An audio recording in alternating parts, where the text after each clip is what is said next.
ఇక్కడ ధర్మం అనేటువంటిది అనుసరిస్తూనే ఉంటాడు జీవితాంతం. ఏ ఆశ్రమ ధర్మానికి వచ్చినా కూడా ఏంటంటే ధర్మం అనేది బేస్ అన్నిటికీ. అప్పుడు ఆ ధర్మముతోటి అర్థమును సంపాదించుకో. ఎందుకంటే జీవిత మనుగడ కోసం కావాలి కదా, పొట్టకుటికి కావాలి, నీ కాళ్ళ మీద నువ్వు నిలబడటానికి కావాలి.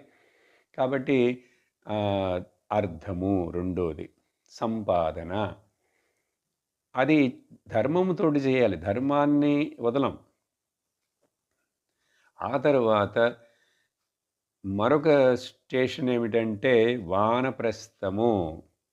ఆ వానప్రస్థానికి రావటానికి ముందే కామం కూడా ఇక్కడ అనుభవించేందుకు, తన కోరికలను తీర్చుకునేందుకు, ఎందుకంటే సంపాదించాను, నాకు మరి జీవితంలో వేరే సపోర్ట్ కావాలి, ప్లస్ కొంచెం ఆనందము ఇవన్నీ కావాలి.